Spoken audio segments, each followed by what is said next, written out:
3부 주제인 창조, 특히 이제 미학, 그 예술 철학에 대한 질문을 좀 옮겨가겠습니다. 우리 앞서서 얘기한 것처럼 들레지에게서 미학이란 것이 어떤 아주 독보적인 지위, 중심적인 지위를 가지고 있고 세계 자체가 하나의 미적 현상으로 우리가 이해할 수 있을 것 같아요. 들레지의 설명에 따르면. 그래서 예술의 체험이라는 것이 상당히 중요할 것 같고, 들레지에서 당연히 선생님 표현에 따르면 예술의 과제가 감성의 초월론적인 훈련이다. 감각의 교육학이라는 표현을 쓰셨습니다. 예술의 과제, 이것에 대해서 좀 설명해 줬으면 좋겠습니다. 네, 제가 아까 동물대기에 대해서 잠깐 뭐 설명을 조금 빠뜨린 것 같은데, 그건 시간 되면 나중에 제가 하기로 하고요. 그러니까 이게 들르지 또 철학의 독특한 점일 텐데, 감성의 상승이라는 표현 또는 뭐 감성의 훈련, 뭐 이런 표현을 이제 쓰고, 또 뭐 어떤 초월론적 실행, 뭐 이런 초월적 실행 이런 표현을 써서 이제 특이할 텐데, 그 말 뜻은 뭐냐면 감성에도 어떤 그러니까 마치 플라톤이 지성에 어떤 훈련이 필요하고 상승이 필요하다라고 말한 셈이거든요. 플라톤이. 거기서부터 철학이 시작된 거죠. 서양 철학이. 그러니까 우리가 눈앞에 어떤 아름다운 꽃을 보고 뭐 아름다운 옷을 보고 아름다운 사람을 보지만 네가 정말로 알아야 될 거는 그런 구체적인 개별 사물들이 아니라 아름다움 자체야. 라고 해서 이 지성을 개별적인 것에서 보편적인 걸로 또는 이 아름다운 것들을 만들어내는 어떤 조건으로 상승시킨 게 이제 플라톤의 기획이었고, 그게 서양 철학의 시작이었다고 할 수 있죠. 근데 여기서는 들루즈가 볼 때 플라톤은 근데 감성에 대해서는 이런 말을 하지 않아요. 이런 게 없다, 이게 불가능하다는 거예요. 감성에는 쉽게 말하면. 왜냐하면 아까 말씀드린 것처럼 감성의 대상은 너무 종잡을 수가 없어가지고 뜨거워졌다 추워졌다가 기분도 좋아졌다 나빠졌다 배도 불렀다 고팠다.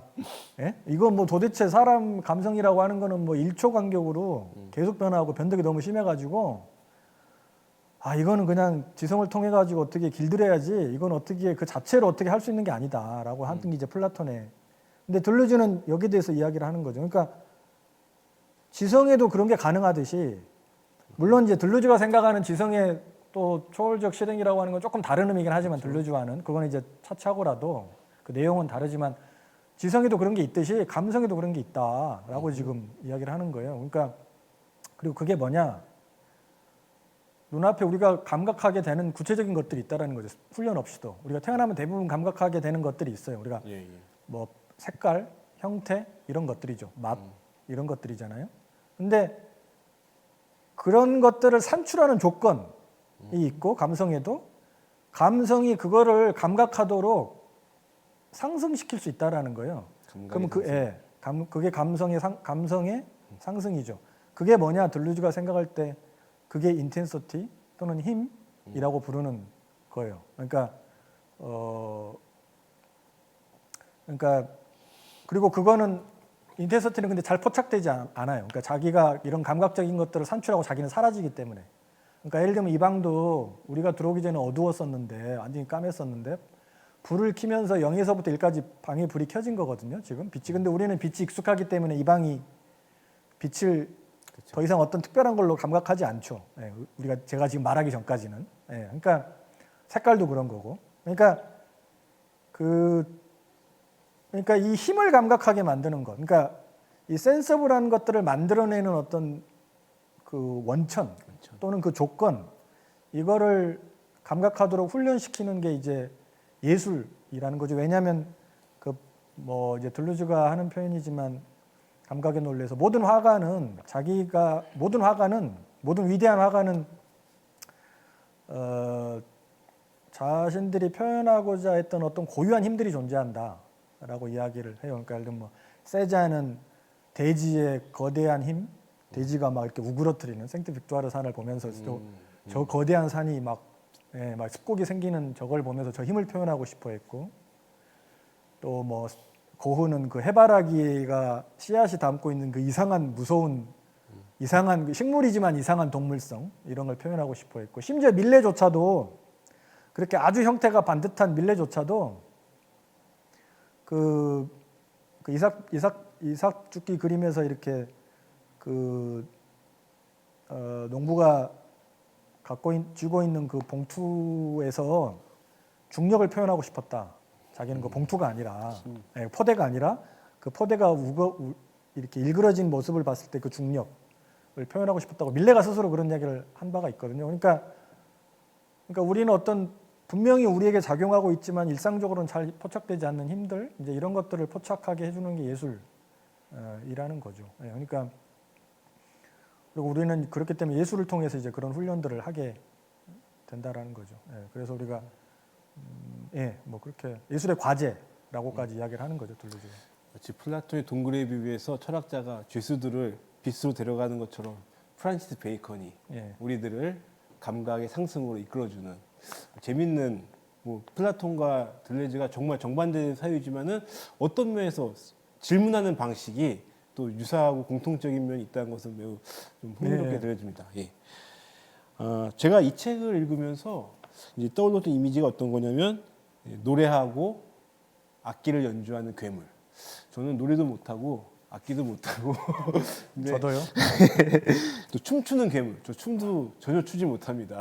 네, 그런 이미지가 떠올랐는데 제가 예전에 니체나 베르그송 읽으면서 음악적인 철학이구나. 특히 베르그송 같은 경우는 제가 그런 생각을 많이 했거든요. 직접 얘기하지. 그래서 들레즈의 중요한 스승 인 두 철학자와 마찬가지로 들레즈에게 있어서도 사유가 근본적으로 음악적이지 않느냐라는 생각을 했습니다. 선생님께서 본론에서 이제 리듬에 대해서 쓰셨는데 어떻게 보면 책 전체를 마무리하는 데 있어서 좀 설명이 필요한 중요한 작업이었던 것 같아요. 필요했던 작업. 그래서 리듬이 어떤 역할을 하는지 들레즈 철학에서 혹은 들레즈가 리듬 개념을 어떻게 좀 사용하는지 좀 설명을 부탁드렸으면 좋겠습니다.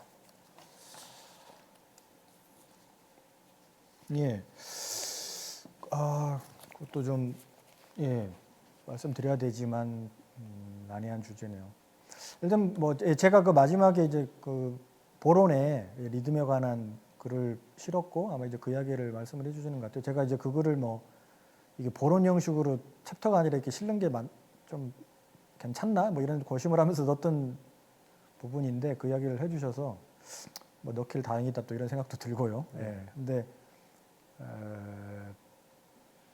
이제 리듬 그래서 이제 리듬에 대한 어떤 철학사적인 의미, 철학사적인 분석 이런 걸 하려고 이제 그리고 들루즈에게 그게 어떻게 오게 되는지 이제 이런 거를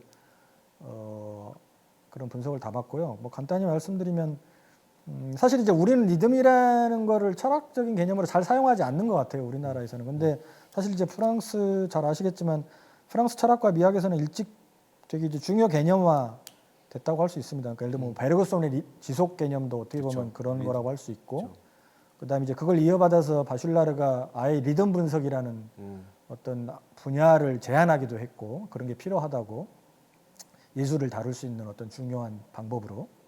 그래서 어떻게 보면 뭐 제가 독일 철학은 잘 모르긴 합니다만 뭐 그 어떤 액체성과 흐름을 강조하는 어떤 프랑스적 사유의 특징일 수도 있는 것 같아요. 들루즈가 그 시네마에서 어떤 프랑스적 지각의 특징으로 이제 그런 흐름 또 액체성 이런 걸 강조한 바가 있는데, 그리고 또 리듬이 아마 뭐 우리나라 독일 철학 전통에서 약간 개념화되지 않았던 이유는 이게 형식에서 벗어나기 때문에 또 좀 그런 점이 있는 것 같고요. 그래서 아마 이제 리듬이 중요한 거는 이제 사실은 이제 그 어떤 실존의 느낌 이제 이런 걸 담고 있기 때문이기도 하고, 들루즈에게는 이제 이게 내재성의 또 사유의 중요한 개념이기도 해요. 그러니까 왜냐하면 한편으로는 이제 두 가지와 구분해 볼 수 있는데 한편으로는 리듬을 이제 템포하고 구분할 수 있는데, 템포라는 건 우리가 이렇게 일정한 박자, 간격으로 주어지는 그런 박자라고 할 수 있고, 이런 박자가 주어지기 위해서는 사실 어떤 척도, 이걸 넘어서는 어떤 상위의 척도가 있어야 되거든요. 근데 이제 리듬은 이런 박동 없는 시간을 말해요. 그러니까 어떤 일정한 간격이 없이 그런 이런 어떤 어떤 뭐라고 해야 될까요? 어떤 불규칙한 또는 뭐 그걸 어떤 넘어서는 어떤 건데, 그래서 이제 그 글에도 썼지만 사실 흥미로운 거는 플라톤 이전에는 리듬이라는 말에는, 여원에 해당하는 말에는 그 시간의 의미는 없었어요. 이런 시간의 의미는 완전히 없었고, 다만 어떤 그 흐름 속에서 만들어진 형태라는 뜻이었죠. 그래서 우리말에 제 생각에 그거를 번역할 수 있는 제일 가까운 말은 무슨 꼴?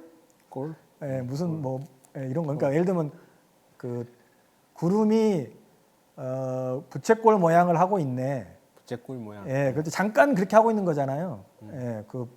구름이 막 흘러가다가 그러니까 어떤 순간적으로 그런 모양을 하고 또 없어지는 거잖아요. 그리고 뭐 제가 이번에 여름에 제주도 갔을 때 어떤 실제 너무 새 같은 모양의 정말 새 같은 어떤 구름을 보기도 했는데 새 모양, 새꼴은 좀 이상한데요. 뭐 그런 거를 이제 말한다고 할 수 있을 것 같아요. 그러니까 형태라고 하는 게 어떤 초월적 형식 없이도 순간적으로 만들어졌다가 사라질 수 있다라는 거죠. 리듬이 가리키고 있는 건 그런 거고 어떤 형태의 내재적 발생 이런 걸 가리키고 있는 측면이 하나 있고 또 하나는 이제 우리가 음악학에서 리듬이 수평축이라면은 멜로디나 화음은 이제 수직축이라고 할 수 있고 사실은 이제 이 두 축이 가장 중요한 음악을 어떤 한 곡을 이끌어가는 이제 두 개의 축이라고 할 수 있는데 사실은 이제 음악사에서 서양 음악사에서 보면 대체로 저 뭐 한 16세기부터 지금까지 올 때 점점 수직축에서 수평축으로 이동해 오거든요. 음악의 그 어떤 그 중요 축이. 그래서 그러니까 그래서 예를 들면 바흐 음악 같은 경우에는 그 화음이 아주 중요하지만 뭐 대위법이나 화음이 아주 중요하지만 그 템포는 아주 일정하잖아요. 근데 이제 예를 들면은 점점 뒤로 올수록 뭐 드뷔시라든가 특히 이제 들루즈가 좋아하는 피에르 블레주 같은 현대 음악가에 오면 이건 거의 그 리듬의 그 어떤 리듬으로 거의 끝장을 보려고 하는 이제 그 리듬에 관한 어떤 이론들 복잡한 이론들을 전개하고 블레즈가 뭐 이렇게 됩니다. 그러니까 그리고 요즘 뭐 제가 알기로도 이 그 대중가요도 그 박자 멜로디보다 요즘은 리듬의 음악이잖아요. 뭐 그것도 아마 제가 뭐 잘은 모르지만 관련이 있을 것 같은데, 그러니까 이게 어떤 세계관의 변화기도 해요. 제가 볼 때 음악이 반영하고 있어요. 그거를. 그러니까 어떤 수직적인 축을 통해서 이 세계를 보던 그 감각에서 20세기, 21세기 오면서 점점 그런 축은 점점 사라지고 이 수평축에서 밀고 당기는 어떤 그리고 이제 그런 게 리듬인 거죠. 시간 안에서 어떤 밀고 당기는 이런 리듬감으로 우리가 어떤 것들을 보고 있다라고 하는 게 음악에서도 나타나거든요. 그러니까 그리고 바로 이런 점에서 이제 그 어떤 수직적인 위계 없이 세계의 어떤 차이와 변화를 감지하려고 하는 뭐 설명하고 생산하고 감지하는 게 이제 들루즈의 내재성의 철학하고도 이제 잘 맞는 결합되는 측면이 있고 그래서 리듬이라고 하는 게 이제 되게 중요한 게 되는 거고 그게 이제 뭐 연관 짓자면 이제 이게 뭐 리듬이 이제 프랑스에서 리듬을 강조했던 또 사상가들이 이 동아시아에 되게 많이 주목을 했는데 실제로 그래서 동아시아의 서해하고도 되게 긴밀한 연관이 있다고 할 수 있겠죠. 왜냐하면 서해라고 하는 건 결국 리듬의 어떤 그런 속도의 그 빠름과 느림이 고스란히 그 작품 결과가 되는 거잖아요. 그걸 감상하는 거고, 그러니까 농담 또는 그 어떤 필체 속도 이런 것 자체가 작업의 결과이기 때문에, 그러니까 그 과정과 결과가 분리되어 있지 않기 때문에 이런 것도 이제 리듬의 요소들이라고 할 수 있죠. 그래서 뭐 그 들루즈가 청개곡 공원 11번째 고원이 리토르넬로인데 이제 그 전체가 리듬 물론 이제 거기 멜로디도 있지만 어쨌든 그 리듬을 중심으로 하는 어떤 거대한 미학과 우주론이 담겨 있는 텍스트라고 할 수 있겠죠. 오늘 많이 이야기 나눈 주제인 기관 없는 신체와 연관시켜 생각해보면 선생님 말씀을 들어보면 음악에서 리듬이라는 것이 멜로디보다 훨씬 더 신체적이고 기관들의 합으로 하관되지 않는 신체의 강도와 힘을 표현하는 데 있어 더 적합하고 잘 들어맞는 어떤 그런 것이라고 이해할 수 있을 것 같습니다.